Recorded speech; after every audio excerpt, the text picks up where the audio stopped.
आज 3D animation की मदद से एक ऐसे केस की बात करेंगे कि वीडियो खत्म होते होते आपके पैरों के नीचे से जमीन खिसक जाएगी। 15 साल पहले इस घर में 4 लोग रहते थे, माँ बाप, उनकी बेटी और एक नेपाल का नौकर। रात को सब अच्छे से सोए थे, लेकिन सुबह उठे तो बेटी खुद के बेडरूम में मरी पड़ी थी। माँ बाप ने आरोप लगाया कि नौकर मार के भाग गया है, लेकिन एक दिन बाद नौकर खुद उसी घर की छत पर मरा हुआ मिला और इसी कारण बेटी को मारने का सारा शक माँ बाप पर चला गया। लेकिन चौंकाने वाली बात पता है क्या है? चौंकाने वाली बात यह है कि आज 15 साल बाद भी ये केस कभी सॉल्व ही नहीं हो पाया। इस केस पर एक मूवी भी बन चुकी है, एक बुक भी लिखी जा चुकी है, पुलिस और सीबीआई ने भी पूरा जोर तक लगा लिया, लेकिन ये केस आज भी मोस्ट मिस्टीरियस केस बन के रह गया है। चलो शुरू से समझो उस दिन क्या हुआ। देखो, ये घटना नोएडा के जलवायु विहार अपार्टमेंट के मकान नंबर L32 की है। ये मकान 2 डॉक्टर पति पत्नी राजेश तलवार और नुपुर तलवार का था। इस घर में इन दोनों के अलावा 2 लोग और रहते थे, राजेश तलवार और नुपुर तलवार की बेटी आरुषि तलवार और उनका नेपाल का नौकर हेमराज बंजाड़े। 3D में अगर मैं आपको इस घर का मैप समझाऊं तो ये राजेश और नुपुर तलवार का बेडरूम था, पास में ही ये उनकी बेटी आरुषि तलवार का बेडरूम था और लिविंग रूम के गैप के बाद यहाँ घर के बाहरी हिस्से में नौकर हेमराज बंजाड़े का बेडरूम था। इस केस में गेट्स को लेकर भी काफी कंफ्यूजन था, इसलिए वो कंफ्यूजन भी मैं आपका अभी ही दूर कर देता हूँ। देखो, ये घर की मेन एंट्रेंस थी और यहाँ टोटल 3 दरवाजे थे। ये था सबसे बाहर वाला गेट जो कि सिर्फ धक्का देके भी खोला जा सकता था। उसके बाद ये बीच वाला ग्रिल डोर जिसमें ऑब्वियसली कुंडी लगाई जा सकती थी और सबसे अंदर था ये मेन वुडन डोर। लेकिन इन तीनों गेट्स के अलावा यहाँ पर एक बहुत ही इंपॉर्टेंट कैच है। सबसे बाहर वाले और मिडल वाले डोर के बीच में हेमराज के रूम में जाने का दरवाजा भी था और हेमराज के रूम से एक दरवाजा घर के अंदर भी जाता था। कहने का तात्पर्य ये है कि इस घर के मेन गेट्स को यूज किए बिना ही हेमराज के गेट्स के थ्रू कोई भी घर के अंदर या बाहर आ जा सकता था। चूंकि आपने घर का नक्शा अच्छे से समझ लिया है तो अब इस केस को समझने में और भी मजा आएगा। बात 15 मई 2008 की है और ये असली कहानी है, यानी हत्याकांड से एक दिन पहले हर दिन की तरह आरुषि जल्दी उठकर स्कूल जाने की तैयारी में लग गई। हेमराज खाना रेडी कर रहा था और आरुषि की माँ यानी नुपुर तलवार आरुषि को स्कूल के लिए रेडी करने में लग गई। आज यानी 15 मई 2008 को आरुषि स्कूल जाने के लिए बहुत एक्साइटेड थी, क्योंकि कल के बाद स्कूल में गर्मियों की छुट्टियां पड़ने वाली थी।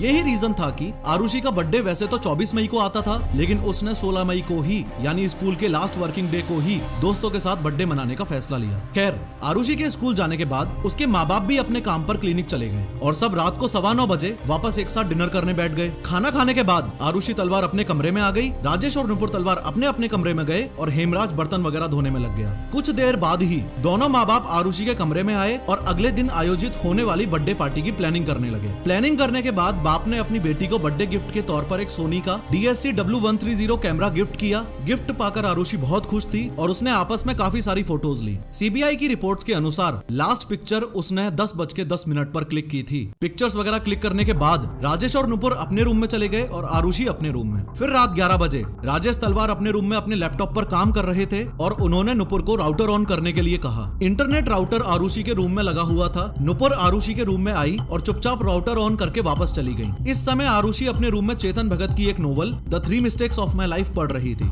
इन्वेस्टिगेशन के अनुसार राजेश तलवार ने लास्ट टाइम लैपटॉप में ईमेल वगैरह भेजने के लिए या अपने काम के लिए इंटरनेट रात 12:08 पर यूज किया था। फिर वो भी सो गए और उनके सोने के बाद उस 15 मई की रात 12 बजे से सुबह 6 बजे के बीच में कुछ ऐसा हुआ जिसने पूरे देश को हिला के रख दिया। इस रात ने पुलिस और सीबीआई की काबिलियत पर सवाल उठाया और ये रात दुनिया की सबसे रहस्यमयी रात बनकर रह गई। अगले दिन यानी 16 मई 2008 को सुबह 6 बजे घर की नौकरानी भारती मंडल सफाई के लिए पहुंची और उसने पहली डोरबेल बजाई तो किसी ने दरवाजा नहीं खोला। दूसरी बार बजाई, किसी ने दरवाजा नहीं खोला। तीसरी बार बजाने पर आरुषि की माँ यानी नुपुर ने दरवाजा खोला। ये बात बहुत अजीब थी। भले ही भारती को ये नौकरी ज्वाइन किए 6 दिन ही हुए थे, लेकिन डेली एक बेल में ही घर का नौकर हेमराज दरवाजा खोल देता था। खैर, एक बार फिर बता दूं कि टोटल 3 दरवाजों में से फिलहाल नुपुर ने ये सबसे अंदर वाला वुडन दरवाजा खोला है और भारती मंडल अभी भी सबसे बाहर वाले दरवाजे के बाहर ही खड़ी है। अब नुपुर बीच वाला दरवाजा खोलने के लिए आगे बढ़ती है तो देखती है कि वो बाहर से बंद है। फॉलोइंग दिस भारती से पूछती है कि हेमराज कहाँ गया। भारती बोलती है मुझे नहीं पता। फिर नुपुर बोलती है कि वो दूध लेने गया होगा, इसलिए बाहर से लॉक करके गया होगा, तू 5 मिनट वेट कर ले। रिस्पॉन्स में भारती बोलती है कि मुझे और जगह भी सफाई करने जाना है, आपके पास एक्स्ट्रा चाबियां होंगी, वो आप बालकनी से नीचे फेंक दो, मैं नीचे जाके चाबी लाके खुद ही खोल लूंगी। नुपुर ने चाबी फेंकने के दौरान हेमराज को फोन लगाया और आप लोग बहुत ध्यान से सुनना इस बात को कि हेमराज के फोन पर रिंग भी गई थी, किसी ने फोन उठाया भी था, लेकिन 2 सेकंड बाद काट के स्विच ऑफ कर दिया और वो फोन आज तक अभी किसी को कहीं नहीं मिला। खैर, नुपुर बालकनी से चाबी फेंकती है, भारती चाबी लेकर ऊपर आती है और जैसा कि मैंने आपको बताया था कि बाहर वाला दरवाजा तो धक्का देते ही खुल जाता था, लेकिन बीच वाला दरवाजा देखते ही भारती शॉक्ड हो जाती है कि चाबी की तो जरूरत ही नहीं है, क्योंकि सिर्फ कुंडी लगी हुई थी। जितनी देर ये भारती मंडल का एंट्री वाला सीन चल रहा था, उतनी देर में राजेश तलवार भी सुबह सोकर उठ गए थे और उन्होंने लिविंग रूम में आकर देखा तो डाइनिंग टेबल पर एक दारू की बोतल रखी थी जिस पर खून के निशान भी थे। राजेश ने शॉक्ड होकर नुपुर से इस बारे में पूछा तो नुपुर भी शॉक्ड हो गई और उसने राजेश को जल्दी से जल्दी आरुषि का रूम चेक करने के लिए बोला। आरुषि का रूम का डोर ऐसा था जिसे बाहर से सिर्फ चाबी से ही खोला जा सकता था और आरुषि का डोर लॉक करने के बाद हमेशा नुपुर इस रूम की चाबी अपने बेडरूम के सिराने रखती थी। लेकिन आज दारू की बोतल देखने के बाद जैसे ही राजेश आरुषि के रूम की तरफ बढ़े तो उन्होंने देखा कि रूम का दरवाजा तो खुला पड़ा है। जैसे ही वो रूम के अंदर घुसे तो उनके पैरों के नीचे से जमीन खिसक गई। वो जोर जोर से चिल्लाने चीखने लगे। इतने में नुपुर भी वहां पहुंची और वो भी उस सीन पर विश्वास नहीं कर पाई। इतने में भारती भी रूम की तरफ बढ़ती है और नुपुर उसको आरुषि के बेड की तरफ इशारा करते हुए बोलती है, ये देखो हेमराज क्या करके भाग गया। और आरुषि के रूम में बेड पर खून से लथपथ आरुषि मरी पड़ी थी। उसके सिर पर किसी चीज से वार किया गया था और उसका गला काट दिया गया था। इसके बाद भारती ने तलवार से पड़ोसियों को इन्फॉर्म करने की इजाजत ली तो उन्होंने परमिशन दे दी और ये इस पूरे केस की सबसे बड़ी गलती थी, या फिर सबूत मिटाने की साजिश भी, हु नोज। भारती ने क्राइम सीन पर सारे आस पड़ोसी इकट्ठे कर लिए और वीरेंद्र सिंह नामक सोसाइटी के सिक्योरिटी गार्ड ने पुलिस को बुला लिया। जब पुलिस मौके पर पहुंची तो पुलिस वालों ने देखा कि लगभग 15 लोग लिविंग रूम में खड़े थे, 5-6 राजेश और नुपुर तलवार के कमरे में थे और आरुषि के कमरे में कोई नहीं था। कहने का तात्पर्य ये है कि जिस क्राइम सीन पर मर्डरर्स के सारे सबूत तुरंत पुलिस को मिल सकते थे, जिस क्राइम सीन पर आउटसाइडर्स को कदम तक नहीं रखना चाहिए था, इतनी भीड़ ने उस क्राइम सीन की धज्जियां उड़ा दी थी और फिंगरप्रिंट्स एक्सेट्रा सारे सबूत की ऐसी तैसी हो चुकी थी। पुलिस के आते ही राजेश तलवार ने पुलिस वालों को बोला कि हेमराज खून करके भाग गया है, उसे जल्दी से जल्दी अरेस्ट करो।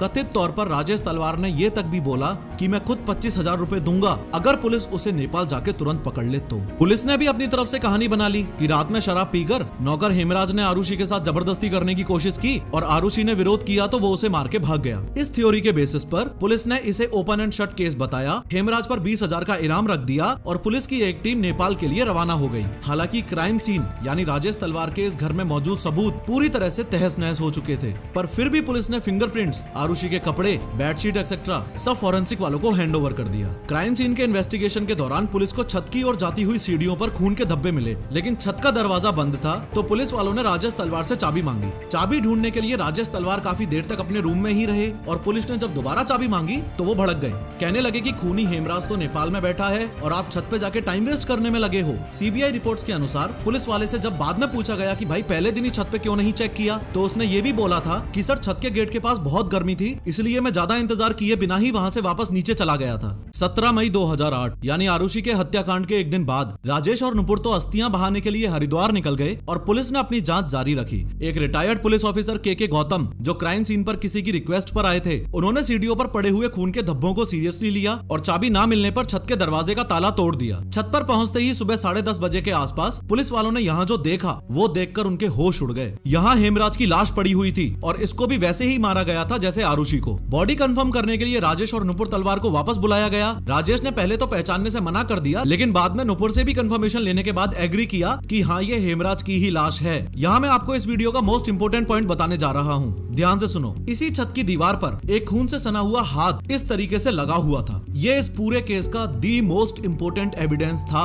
अगर पुलिस ने इस हाथ को सबूत के तौर पर सीरियसली लिया होता तो ये केस तब ही सॉल्व हो गया होता। लेकिन मुझे पता है आप क्या सोच रहे हो, ये तो भारतीय पुलिस है। खैर, अब पुलिस का पूरा शक राजेश और नुपुर तलवार पर आ गया था। लेकिन ये बात इतनी आसानी से हजम नहीं होती ना। किसी माँ बाप की इकलौती लड़की जिसको पैदा करने में भी इतनी मुश्किलें आ रही थी, इसलिए IVF से हुई थी, उसको माँ बाप गुस्से में आके मार दें। इसलिए पुलिस की दूसरी टीम हेमराज के दोस्तों पर इन्वेस्टिगेशन करने लगी। सबसे पहले पुलिस ने विष्णु शर्मा को पकड़ा। असल में विष्णु शर्मा ही पहले राजेश और नुपुर तलवार के घर में नौकर था। वो छुट्टी पे गया था तो उसने टेम्परेरीली हेमराज को अपनी जगह नौकर का काम संभालने को बोला था। लेकिन वो वापस आया तो तलवार ने बोला कि हम तो हेमराज के साथ ही कंटिन्यू करना चाहते हैं, विष्णु तुम्हारे साथ नहीं। इसलिए पुलिस ने ने अंदाजा लगाया कि विष्णु बदला लेने के लिए जब हेमराज को मार रहा होगा तब आरुषि ने देख लिया होगा, इसलिए विष्णु ने दोनों का ही मर्डर कर दिया। लेकिन जांच के बाद पता चला कि खून की रात विष्णु शर्मा तो नेपाल में ही था। अब तो राजेश और नुपुर तलवार पे जो शक था वो और ज्यादा स्ट्रांग हो गया। दूसरी बात जो पुलिस के दिमाग में घूम रही थी वो ये कि सोसाइटी के गार्ड्स ने 100% गारंटी के साथ दावा किया था कि 15 और 16 मई रात 11 बजे से 6 बजे के बीच ना ही तो कोई L32 से बाहर गया और ना ही कोई उस घर के अंदर आया। इन तमाम बातों को ध्यान में रखते हुए 23 मई 2008 को पुलिस ने राजेश तलवार को अरेस्ट कर लिया और उस दिन लखनऊ डिवीजन के IG inspector general of police Gurudarshan Singh ने प्रेस कॉन्फ्रेंस करके कुछ ऐसी बात बोली कि पूरी दुनिया राजेश और नुपुर तलवार के खिलाफ हो गई। हालांकि इस प्रेस कॉन्फ्रेंस में गुरुदर्शन सिंह ने आरुषि का नाम भी एक बार तो गलत लिया कि 16 तारीख को शारुति तलवार और हेमराज का कत्ल हुआ।